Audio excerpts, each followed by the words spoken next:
Hello and welcome back to the MLB DFS Slate Breakdown for Monday, August 14th. We got a nice slate today, little 8-gamer. We are to the middle of August. We are in the home stretch of baseball season about to start, NFL and then NBA.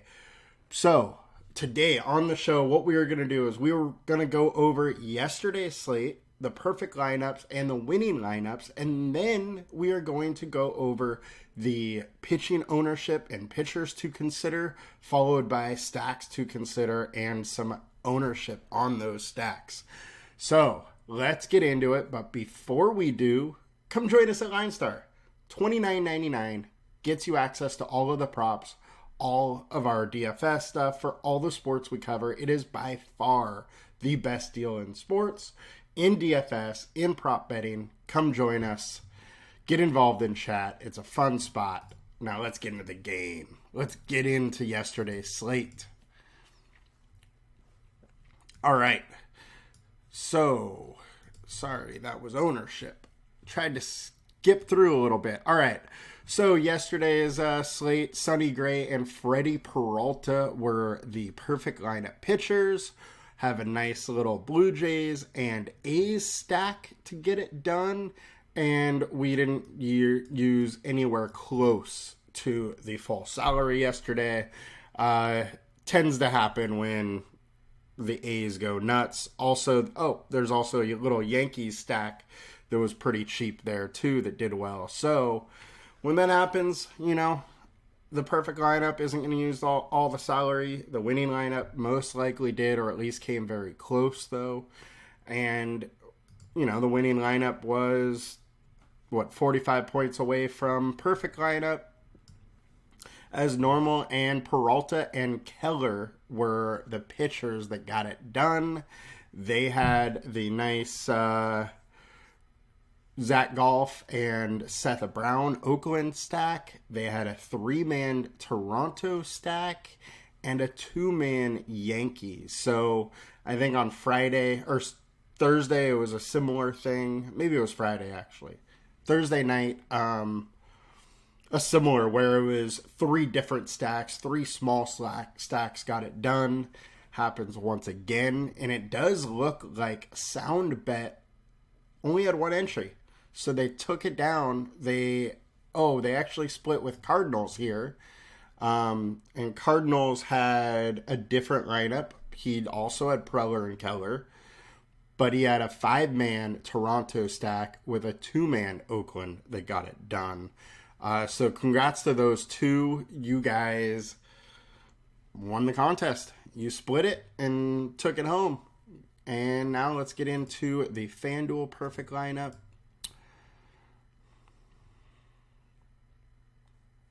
All right, so we got Sonny Gray, and then 2-man Oakland, 2-man Blue Jays stack, then Luis Arraez, who was the late inning killer for the Marlins to make them come back and win the game yesterday. And Cleveland and Carlos Santana both got into that perfect lineup.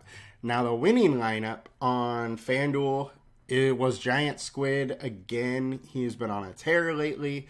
But he had Freddie Peralta, a 4-man Toronto stack, 2-man Milwaukee, and 2-man Oakland.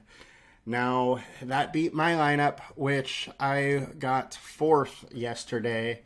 And I had good old Ranger Suarez, a 4-man Toronto stack, then the Oakland, and 2 one-offs with L.A. De La Cruz and Shohei. Unfortunately for me, Ellie just put up 0 fantasy points and took me out of the chance of getting a win there. But hey, I'll take 4th. It's another shot on goal. I've had a pretty good last month with a handful of top 10s. And, I've been right there. Just haven't been able to cross the finish line. But congrats to Giant Squid. Nice 20K takedown there. And let's move on to today's slate. Get me out of the way. And we'll get over to DK. All right. We got Miles Mikolas coming in at 42%. He is not somebody I ever think is going to be that chalky, but he is today. They're versus the A's, which is why it's in a pitcher-friendly park. A's are striking out 26%. Overall, their offense just isn't good. They do have some pop, however, with a 167 ISO, but they just haven't been great. One thing I will have to say here is that Mikolas is allowing 40% fly balls. So if Oakland, has a little pop, there is a chance of a couple home runs, which at his salary and how low his K rate is, 15.8%, he is going to need to not give up runs to really pay off this salary and pay off this type of ownership. So he's going to have to pitch really well, which, he has been lately. 3.58 FIP over the last 5, 3.33 over his last 20. The big thing is he just doesn't have much K upside. He went 7 innings, had 7 Ks, and put up 22 fantasy points. And while at 7K, that's good, it's not a must-have. And I think that's kind of the outing that we're likely looking for here. Now, he's going to project well across pretty much all the sites. 2.3 X value for us, 7K. You just need to consider ownership here, and do you want to bet on, really him having one of his blow-up games today? Because that's going to make all the difference here. Next, we got Tyler Glasnow, 10.8K, 2.4X value. The projection is great. Glasnow appears to be in a great spot here and has been crushing it lately. 2.89 FIP over the last 20, 2.58 over the last 5, 33 and 32% K rate. Combined K rate is 27%. Glasnow looks real good today, and I would not be surprised whatsoever if, he's in one of the winning lineups. Next, we got Yu Darvish, 8,700 at home versus the Orioles. Orioles don't strike out a ton, 21%. They have a very good offense. The worry for me with Darvish is he's been letting a lot of guys on base, and Baltimore is very good at making you pay for that. So I do have some hesitation with Darvish, but at 8,700, I do think he's a little underpriced. We know when he is good, he's really good. And in pitcher-friendly Petco, he could absolutely give Baltimore some problems. Now, he is versus Baltimore, and he is very high owned. I can see you go either way with this one. Either play him or fade him.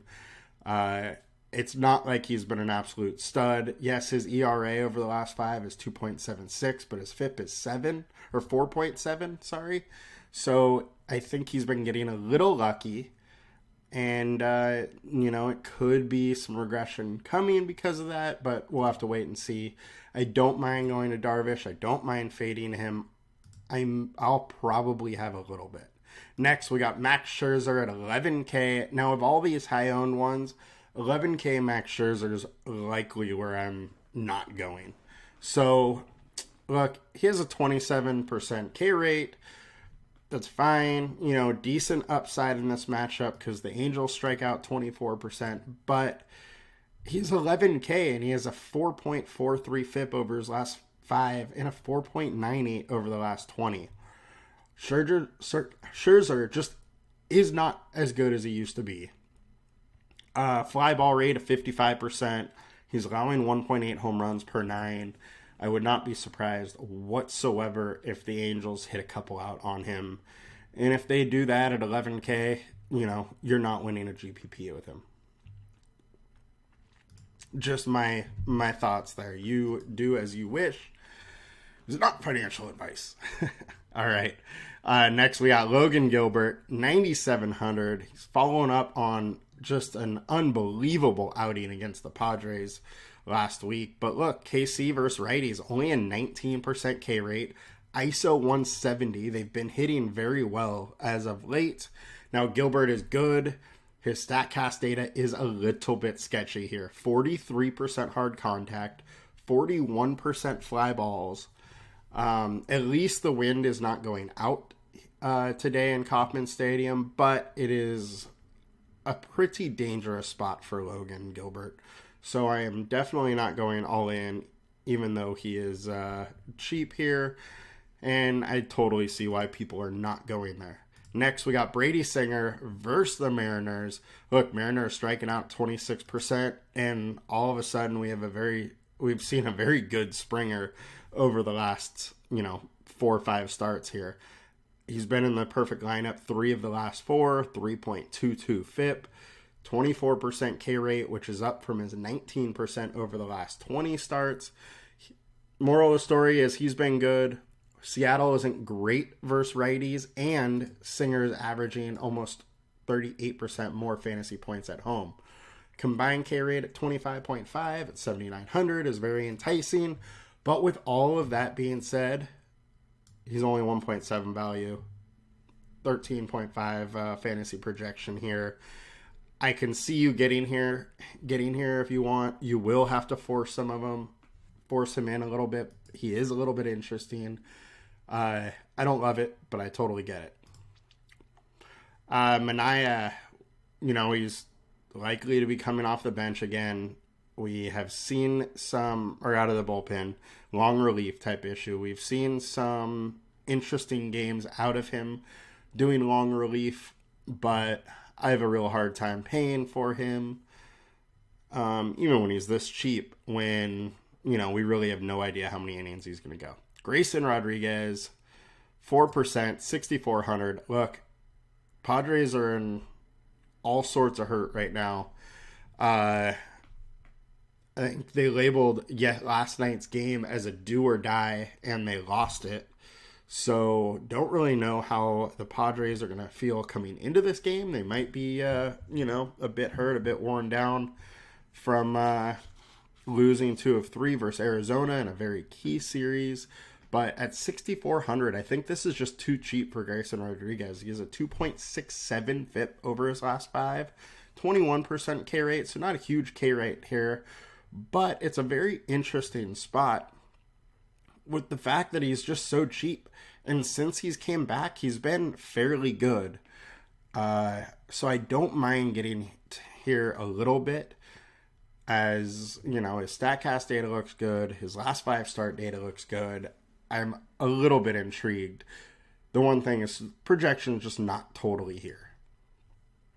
Max Fried. All right, I think Max Fried is going way under-owned right now. So Yankees striking out 25% versus lefties. Fried is one of the best pitchers in the game. StatCast data looks unreal. One thing is he's got beat up a little bit against the Yankees, but it's only 18 plate attempts, so I wouldn't look too much into that. But 9,400, 25% combined K rate, it's intriguing at 9,400. The one thing I do need to bring up is he's had 2 starts since being back in the rotation, went 72 pitches, and then 79 pitches. So he could still be on a bit of a short leash. So we may not see, mid-90 pitch Max Fried, and that is my worry with him.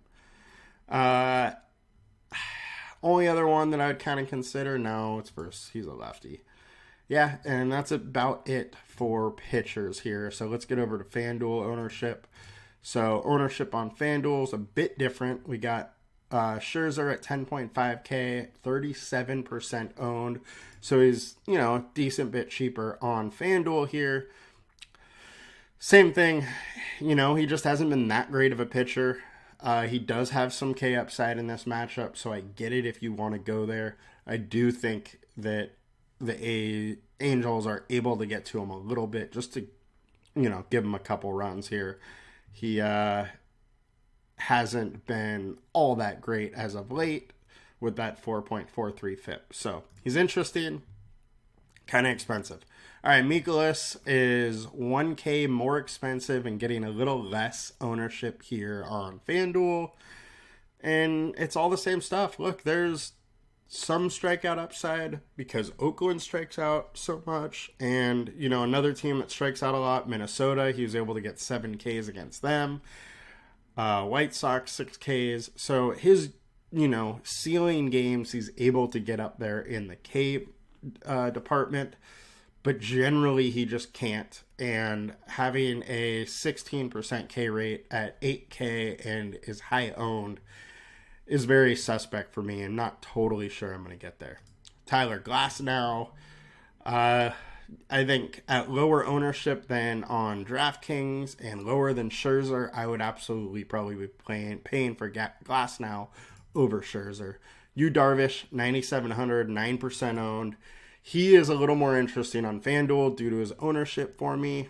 Logan Gilbert, I'm probably staying away from. Grayson Rodriguez, super cheap. He is definitely a little bit interesting. And I got to go back to Max Fried, too, as a little bit interesting at only 2% owned on FanDuel. All right. Now, let's get to some stacks. Oops.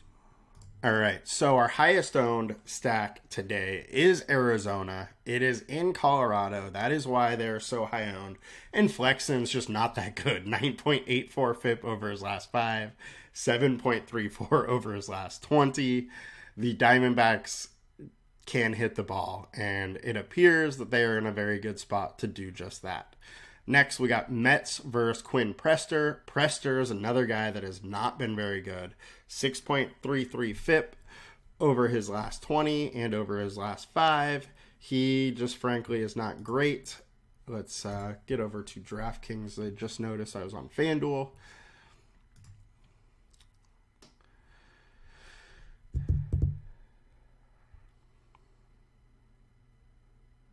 Sorry about that, guys. But picking on, sticking with the Mets here and picking on Prester. Prester isn't that good, and he has got really blown up since he's been up into the majors, and so Mets make a lot of sense. However, I'm not that excited about them if they are very high owned. Looks like they are not that high owned on DraftKings. They are on FanDuel, so maybe on FanDuel I'm staying a little bit more away than I would on DraftKings. Diamondbacks, we talked about, they look good. Can absolutely see why everybody's going there and why all of the ownership is going there. So next, let's get to the projections here. And we got the Braves, highest projected stacks. Now, I am all in on the Braves at this ownership. The one thing is that they are very expensive. You're going to have to figure out how to get one of the little bit cheaper Brave stacks and then probably pay down for some pitching to get them in. But I think it makes a lot of sense to go to the Braves at low ownership in a good spot, probably the best hitting weather on the slate versus Clark Schmidt, who can get beat up and doesn't go that deep into games. So I think they make a lot of sense. Diamondbacks obviously make sense. We've gone into them a little bit. And let's go to some value pieces now.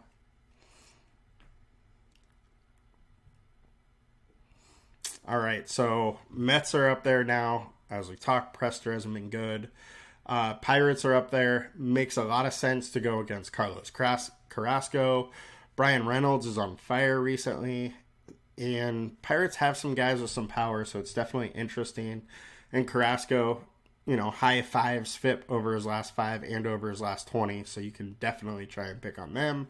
KC versus Gilbert. Gilbert just pitched insane the other day, but how does he follow that up? What we've seen recently is, guys, when they have these incredible games, have came back and got blown up. Maybe their confidence gets a little too high or something, but it's been happening, so I would not be that surprised if Royals were able to make it happen, and they've been hitting the ball decently lately. Seattle versus Brady Singer. Singer's been much better at home than away, so I'm not all in on Seahawks, Mariners because of that, but I do not mind going there. Not one of my favorite spots, though. All right, and then ceiling wise, feel like the Rangers got to pop up a little bit here. All Braves. All Braves all the time. Let's click on teams here so we can talk a little bit more about some teams. All right, so Diamondbacks and Mets are the two highest implied totals. Colorado is the third highest total. They don't have much ownership. We're not totally sure what the Diamondbacks are going to do at pitcher yet, and their bullpen's not great. So I think Colorado makes a lot of sense. They are also a cheap stack, so if you want to pay up for some pitching, that's a way you can do it. Cardinals versus JP Sears. Sears hasn't been great lately, and that Oakland bullpen is terrible, so it makes some sense to go there. Talked about the Braves, talked about Pittsburgh. Texas is one I definitely want to get to. Sandoval has just been okay, but Texas hits lefties very hard, and this Angels bullpen isn't that great. 4.38 ERA, 1.43 whip, meaning they're allowing guys on base and some extra bases. San Diego versus Grayson Rodriguez. Don't love it, don't hate it. You can go there, but it's kind of a whatever spot for me. All right, and that will do it for us today. Congrats, good luck, guys, and let's win some money today. Have a good one, guys. Good luck.